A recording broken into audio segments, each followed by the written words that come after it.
Hello friends, नमस्कार। मैं प्रियंका स्वागत करती हूँ आप सभी का आपके अपने चैनल टैलेंट टीचर जॉब में।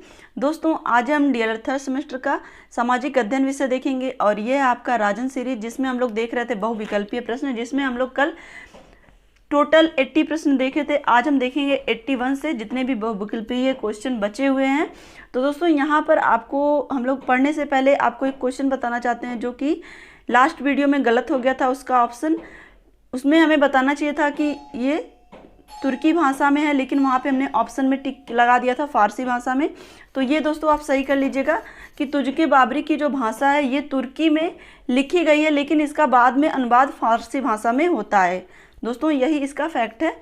तो चलिए यहाँ पे इसका आंसर सही कर लीजिएगा, तुर्की भाषा। क्लियर? तो चलिए नेक्स्ट क्वेश्चन चलते हैं। यहाँ पे 81 से आज हम देखेंगे इस वीडियो में। अस्थायी बंदोबस्त प्रणाली शुरू की लॉर्ड क्लाइव ने, लॉर्ड कॉर्नवालिस ने, वारेन हेस्टिंग ने, सर जॉन शोर ने। तो दोस्तों यहाँ पर देखिए, इसका जो सही ऑप्शन होगा वो आपका हो जाएगा अस्थायी बंदोबस्त प्रणाली शुरू की लॉर्ड कॉर्नवालिस ने। क्लियर? तो इसका आपका बा आंसर सही हो जाएगा। यहाँ पर देखिए क्वेश्चन नंबर 82 है। 82 का क्वेश्चन है कि इलाहाबाद की संधि हुई थी 1760 ईस्वी में, 1764 ईस्वी में, 62 ईस्वी में और 1765 ईस्वी में।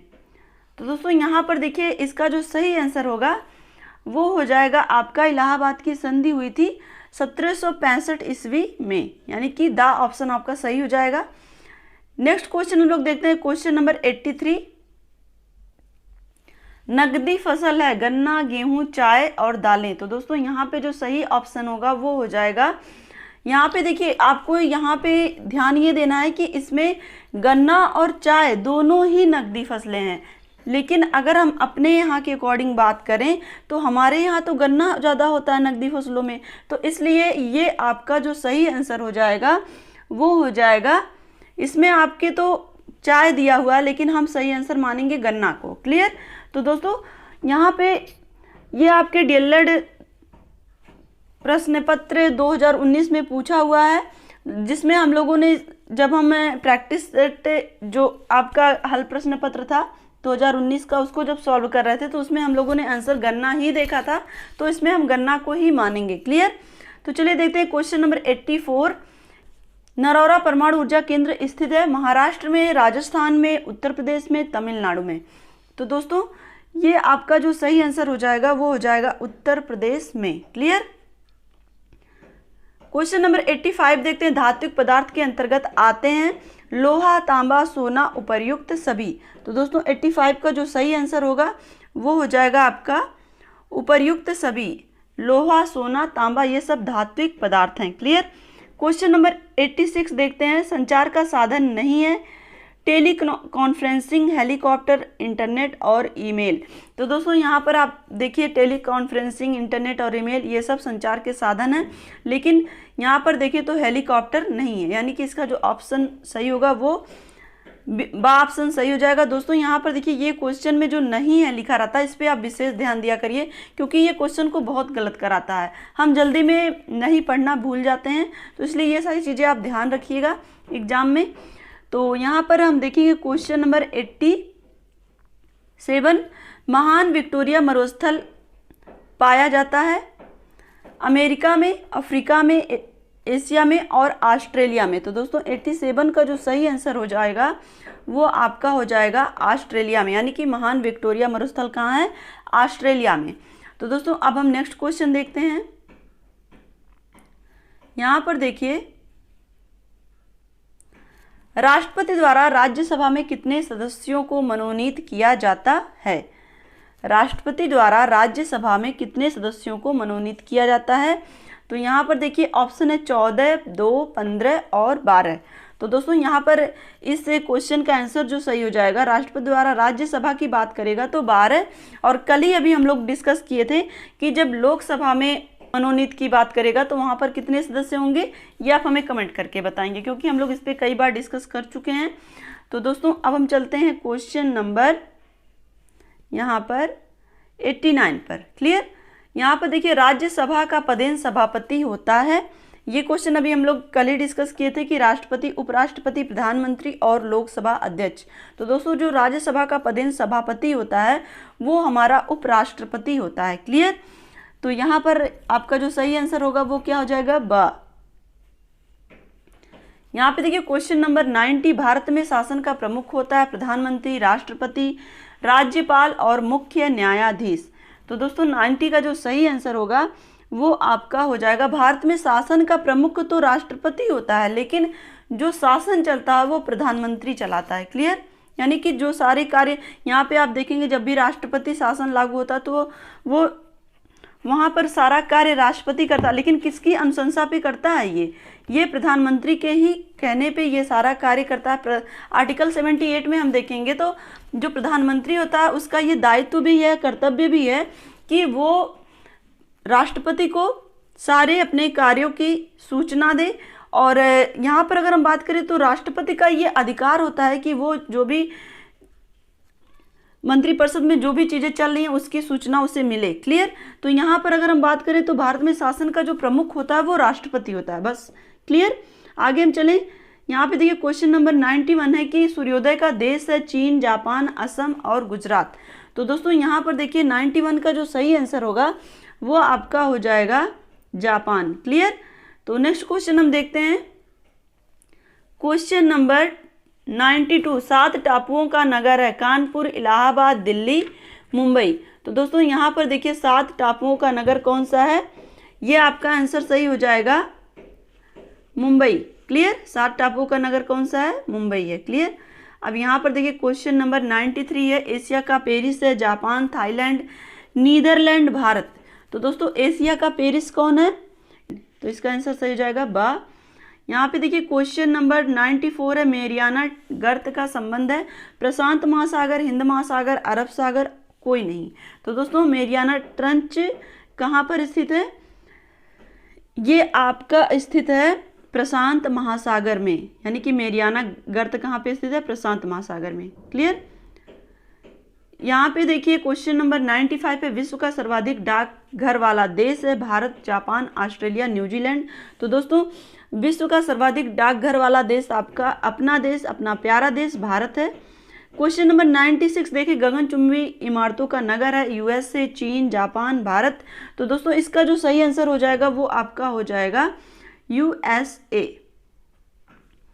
यहाँ पे देखिए क्वेश्चन नंबर 97 है, देश में आपातकाल की घोषणा कौन करता है, राष्ट्रपति, प्रधानमंत्री, राज्यपाल और उपराष्ट्रपति। तो दोस्तों ये क्वेश्चन देखिए अभी भी हम लोग डिस्कस किए हैं कि जो आपातकाल लगता है वो किसके नाम पे लगता है, राष्ट्रपति के नाम पे लगता है, लेकिन जो सारा कार्य होता है वो कौन करता है, जितनी भी मंत्रिपरिषद या कैबिनेट का गठन ये सब देखेंगे ये सब प्रधानमंत्री के अंडर में रहता है, लेकिन यहाँ पे जो सारा कार्य होता है शासन का वो राष्ट्रपति के नाम पे होता है। तो 97 का जो सही आंसर हो जाएगा वो हो जाएगा आपका राष्ट्रपति।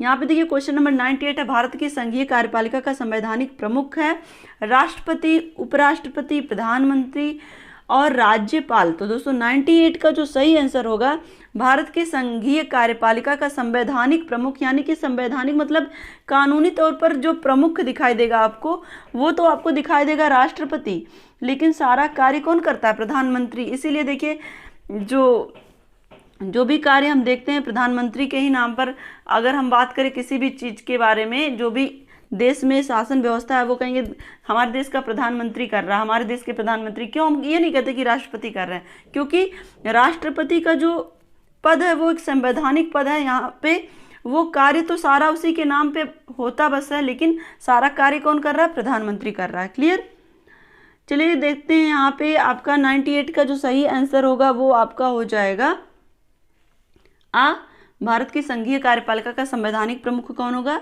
राष्ट्रपति होगा। क्लियर, यहाँ पे देखिए क्वेश्चन नंबर 99 है, लोकसभा में सदस्यों की अधिकतम संख्या कितनी है। तो दोस्तों लोकसभा में सदस्यों की अधिकतम संख्या है यहाँ पर वो आपका हो जाएगा 552। क्लियर, अगर यही राज्यसभा में पूछेगा तो देखिए यहाँ पे 100 नंबर वही क्वेश्चन ही है कि राज्यसभा में सदस्यों की अधिकतम संख्या कितनी होती है। तो दोस्तों राज्यसभा में सदस्यों की अधिकतर जो संख्या होती है वो होती है 250। क्लियर, 552 250। क्लियर, चलिए आगे हम देखते हैं। यहाँ पे देखिए क्वेश्चन नंबर 101 है, पिंडारियों के उन्मूलन का श्रेय किसको जाता है, Lord Hasting, Lord Harding, Lord Clive और लॉर्ड कर्जन। तो दोस्तों यहाँ पर देखिए जो सही आंसर होगा वो आपका हो जाएगा आ, पिंडारियों के उन्मूलन का श्रेय लॉर्ड हेस्टिंग्स को जाता है। क्लियर। यहाँ पे देखिए क्वेश्चन नंबर 102, क्वेश्चन नंबर 102 है गार्डन सिटी है यूएसए, कानपुर, जापान, इलाहाबाद। तो दोस्तों यहाँ पर देखिए गार्डन सिटी किसको कहेंगे? यूएसए को।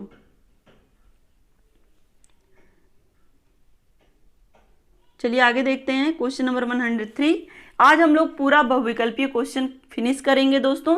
और अगर आप चैनल पर नए हैं तो प्लीज़ चैनल को सब्सक्राइब कर लीजिएगा। और दोस्तों अगर आपने हिंदी या सामाजिक अध्ययन के पूरे सिलेबस को अच्छे से नहीं पढ़ा है या आपने कहीं भी अच्छे ढंग से पढ़ाई नहीं की है तो इस वीडियो के डिस्क्रिप्शन में सारी लिंक है। आप पूरे सिलेबस में जितने भी चैप्टर हैं आप एक एक चैप्टर सही ढंग से पढ़ सकते हैं यहाँ पर इस चैनल के माध्यम से। तो चलिए देखते हैं क्वेश्चन नंबर 103 है अफ्रीका में विश्व का सबसे विशाल मरुस्थल है सहारा, पंपास, दोनों, कोई नहीं। तो दोस्तों अफ्रीका में सबसे विशाल मरुस्थल कौन सा है?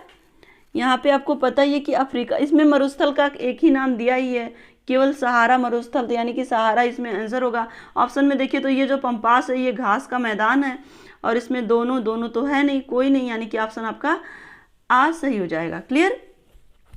क्वेश्चन नंबर 104 देखें तो मंगल ग्रह पर उतरने वाला प्रथम अंतरिक्ष यान है वाइकिंग, मंगलयान, पृथ्वी-1, कोई नहीं।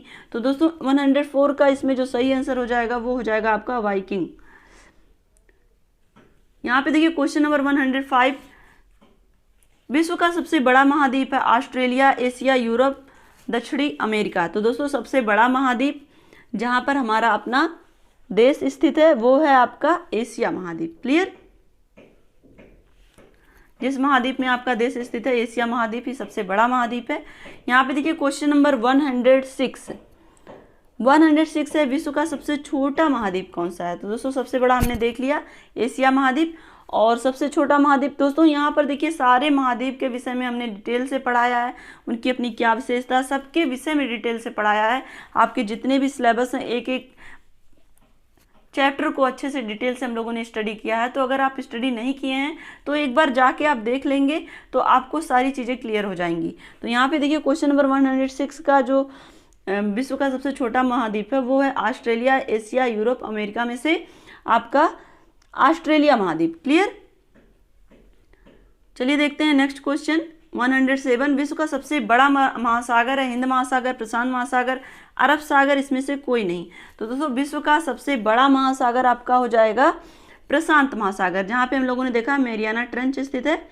ये आपका ऑप्शन सही हो जाएगा, ये आपका बा।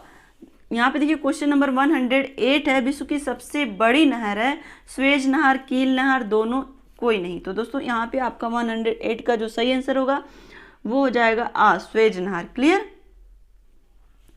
यहाँ पे देखिए 109 का संयुक्त राष्ट्र संघ के कितने अंग है? यहाँ पे देखिए ऑप्शन दिया 6, 7, 8, 9। तो दोस्तों इस क्वेश्चन को आप ध्यान से समझने की कोशिश करिएगा। जो संयुक्त राष्ट्र संघ है इसके टोटल 6 अंग है, लेकिन वर्तमान की अगर हम बात करें तो इसमें केवल 5 ही अंग है, जिसमें से ट्रस्टीशिप काउंसिल को अब हटा दिया गया है। तो इस तरह से यहाँ पे आपके क्वेश्चन के अकॉर्डिंग आप समझने की कोशिश करिए कि यहाँ पे संयुक्त राष्ट्र संघ के कितने अंग हैं। तो यहाँ पे ऑप्शन क्या दिया हुआ है 8, 7, 9 और 6।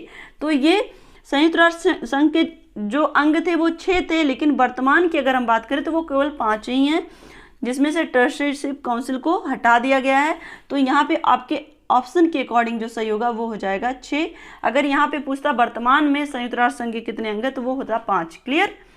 यहाँ पे देखिए क्वेश्चन नंबर 110 विश्व की जन्नत है Thailand, Jammu Kashmir, Paris, Britain. तो दोस्तों यहाँ पर देखिए क्वेश्चन नंबर 10 का जो सही आंसर होगा विश्व की जन्नत की बात हो रही है, तो यहाँ पे आपका जो सही आंसर हो जाएगा वो हो जाएगा द ब्रिटेन। चलिए नेक्स्ट क्वेश्चन चलते हैं। मुगल वंश का संस्थापक कौन था? आपको इसके पहले ही जब हम लोग वीडियो नंबर पार्ट 1 देख रहे थे इसमें तो हम लोग डिस्कस किए थे कि मुगल वंश का संस्थापक बाबर को माना जाता है। इसमें देखिए ऑप्शन दिया अकबर, बाबर, हुमायूं, औरंगजेब।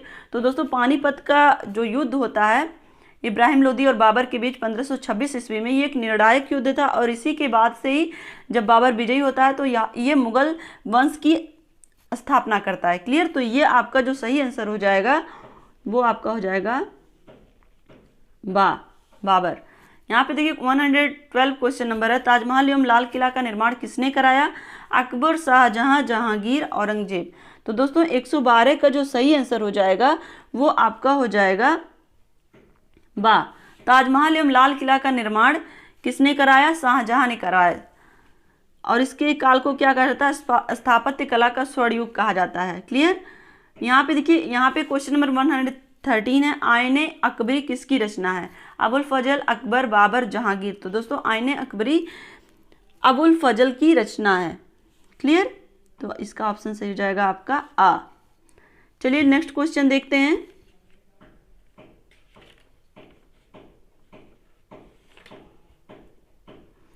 यहाँ पे देखिए क्वेश्चन नंबर 114 है, रामचरितमानस के रचनाकार कौन है?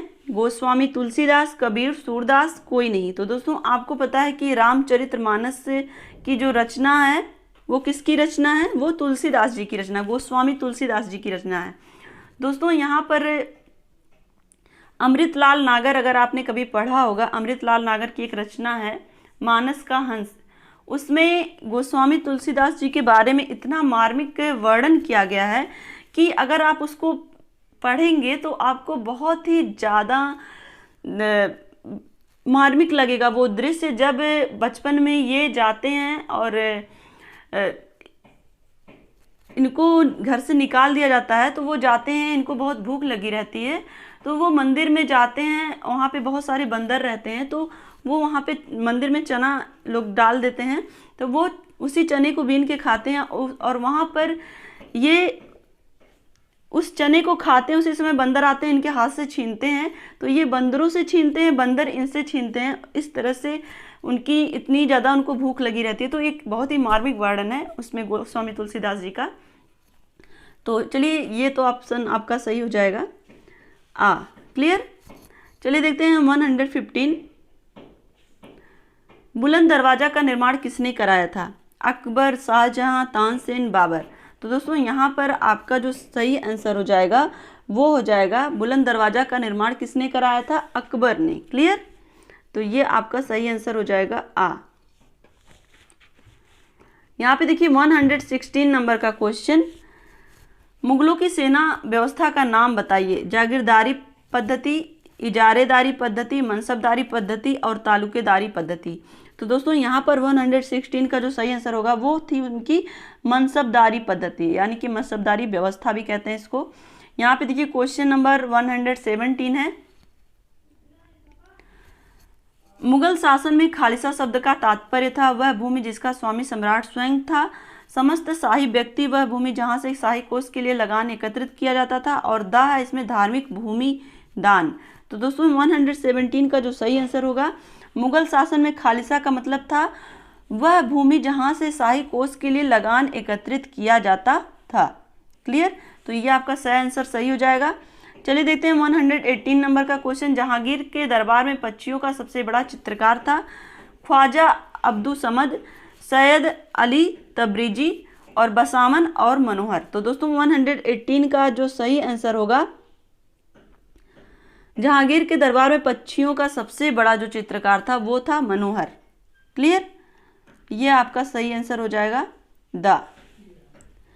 यहाँ पे चलिए देखते हैं क्वेश्चन नंबर 119, शिवाजी का उत्तराधिकारी कौन था? शिवाजी द्वितीय, राजा राम, संभाजी और राजदेव। तो दोस्तों यहाँ पर देखिए शिवाजी का जो उत्तराधिकारी था वो थे संभाजी।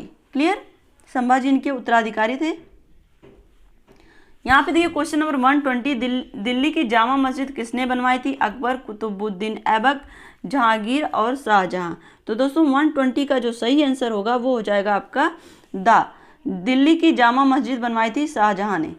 यहाँ पे देखिए क्वेश्चन नंबर 121 का, सर्वोच्च न्यायालय कहाँ स्थित है? प्रयागराज, नई दिल्ली, कानपुर और मुंबई। तो दोस्तों आपको पता ही है कि जो हमारा सुप्रीम कोर्ट है वो कहाँ पे है?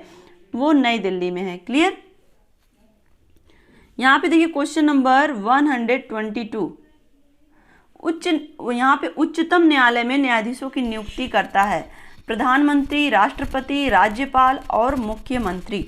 तो दोस्तों यहाँ पर देखिए उच्चतम न्यायालय में जो न्यायाधीश होते हैं उनकी नियुक्ति कौन करता है? राष्ट्रपति करता है।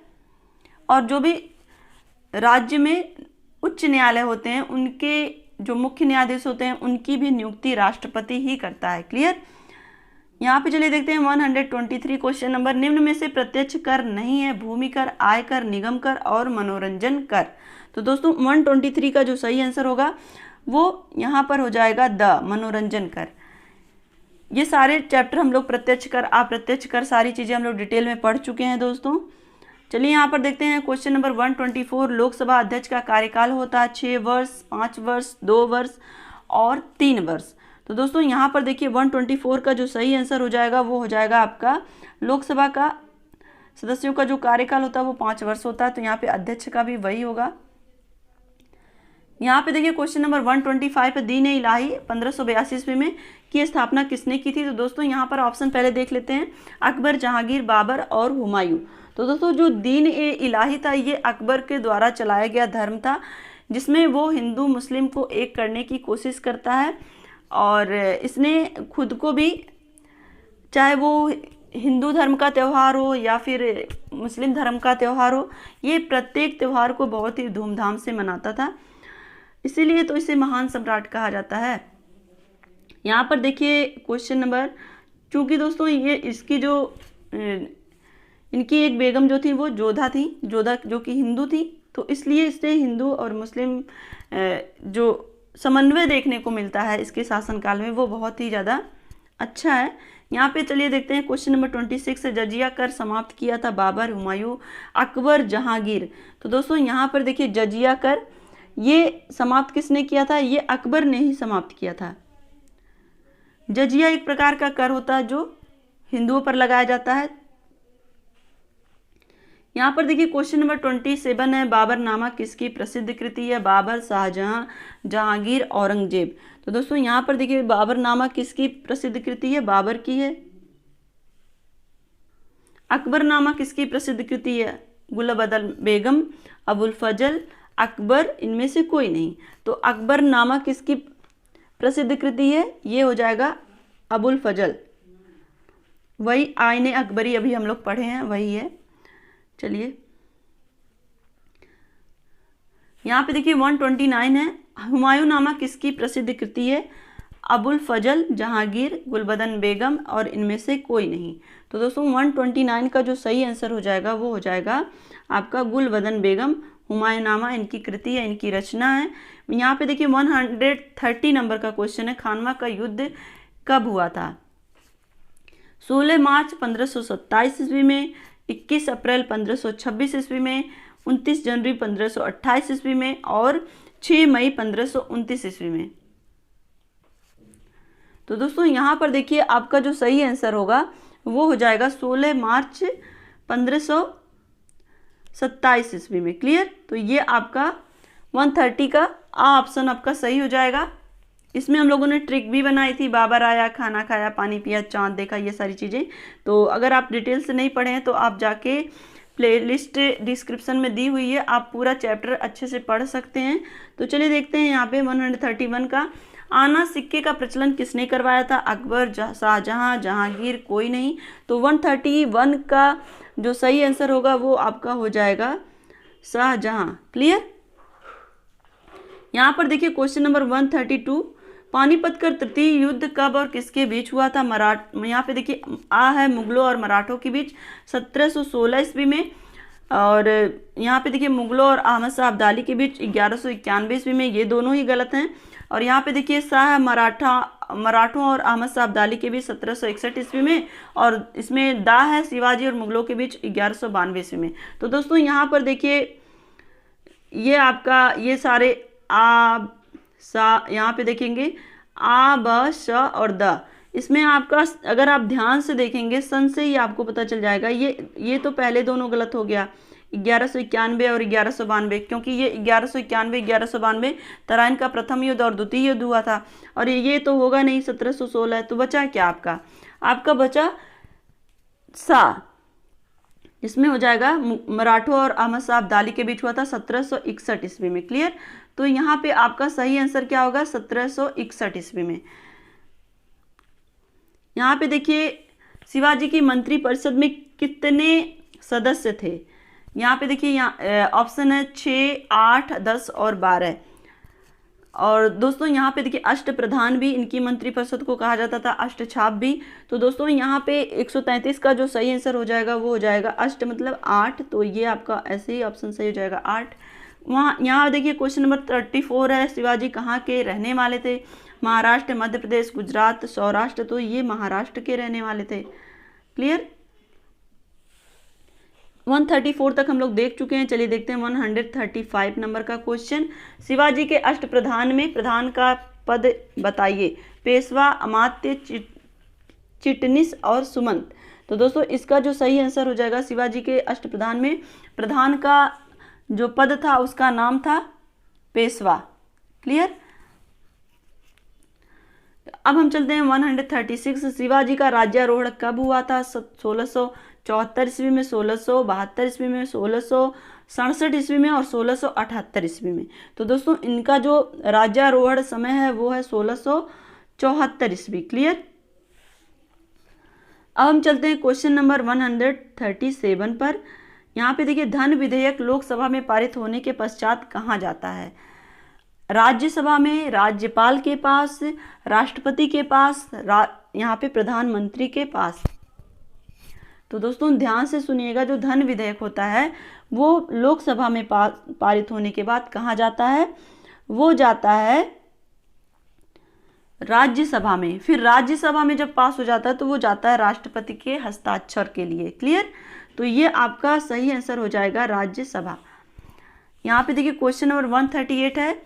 12वीं पंचवर्षीय योजना की अवधि थी 2007 से 2012, 2005 से 2010, 2010 से 2015 और 2012 से 2017। तो दोस्तों 138 का जो सही आंसर होगा वो आपका हो जाएगा द, यानी कि 12 से 17 तक की जो योजना थी वो थी 12वीं पंचवर्षीय योजना, यानी कि 2012 से 2017।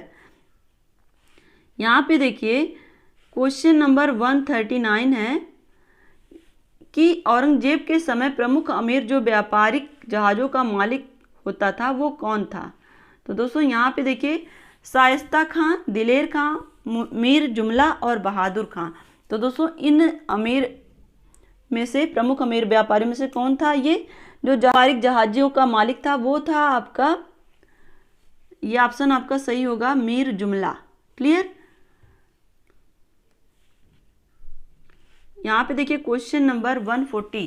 कन्नौज अथवा बिलग्राम का युद्ध कब हुआ था। 1510, 1532, 1530 और 1540।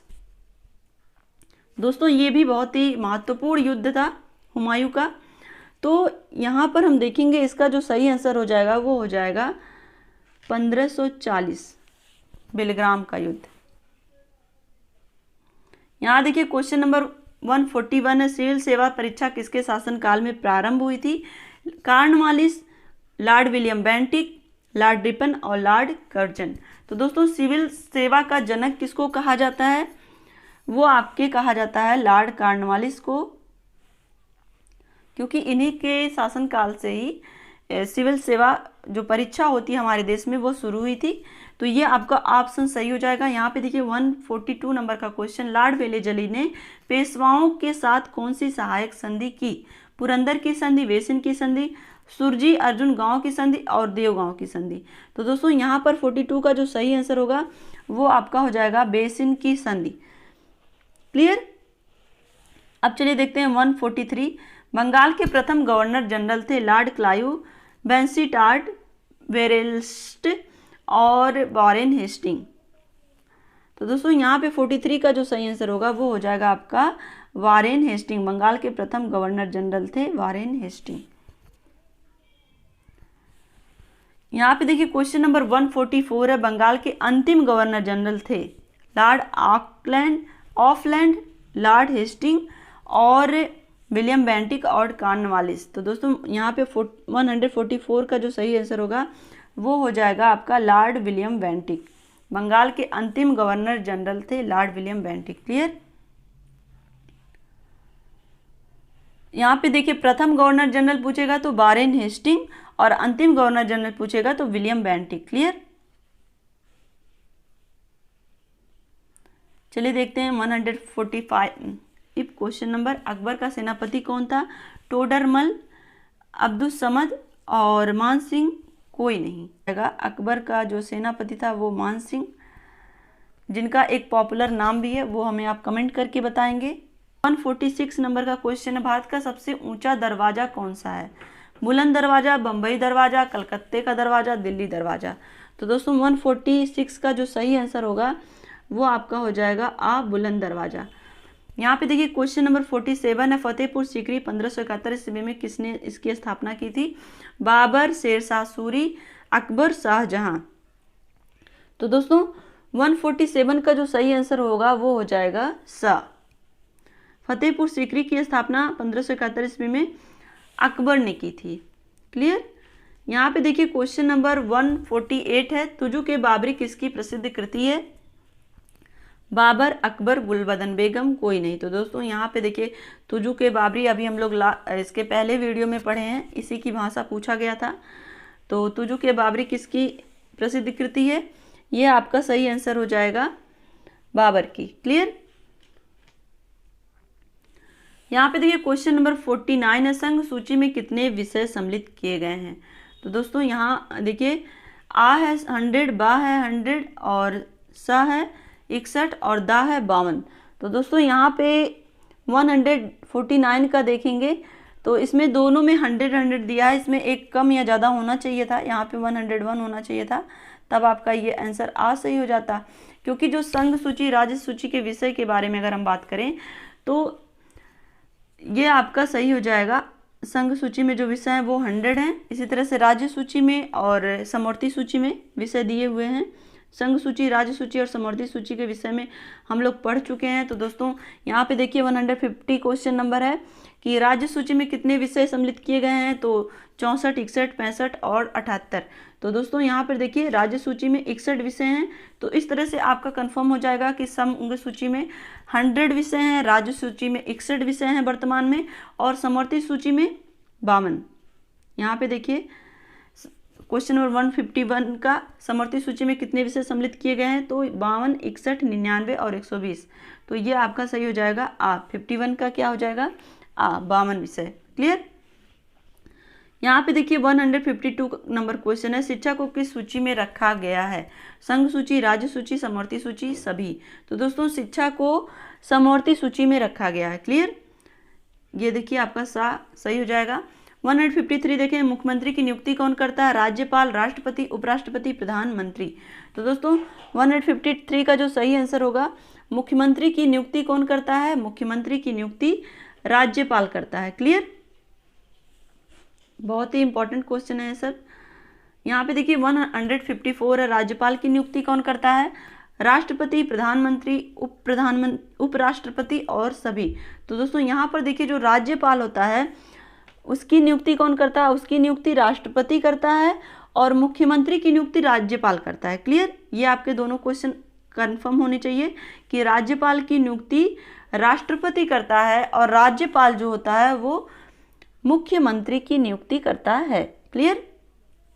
चलिए देखते हैं क्वेश्चन नंबर 155, संसद के निम्न सदन को कहते हैं लोकसभा, राज्यसभा, दोनों, कोई नहीं। तो दोस्तों यहाँ पर देखिए 155 का जो सही आंसर होगा, संसद का जो निम्न सदन होता है वो होता है लोकसभा। क्लियर। यहाँ पे देखिए 156 नंबर का क्वेश्चन है, रिजर्व बैंक भारत का केंद्रीय बैंक है, इसका मुख्यालय है मुंबई, मद्रास, दिल्ली, इलाहाबाद। तो दोस्तों इसका जो सही आंसर होगा, रिजर्व बैंक का मुख्यालय मुंबई में है।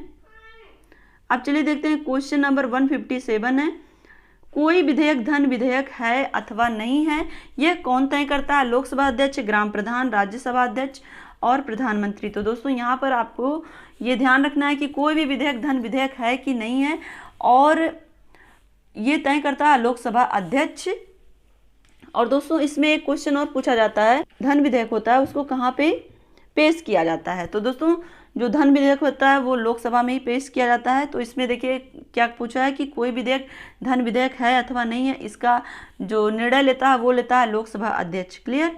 यहाँ पे देखिए क्वेश्चन नंबर 158 है, विक्टोरिया जलप्रपात कहाँ स्थित है?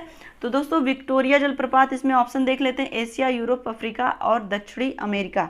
तो दोस्तों 158 का जो सही आंसर होगा वो आपका हो जाएगा सा। अफ्रीका में स्थित है। यहाँ पे देखिए एशिया, यूरोप, अफ्रीका और दक्षिणी अमेरिका दिया है, तो इसमें ऑप्शन आपका सही होगा।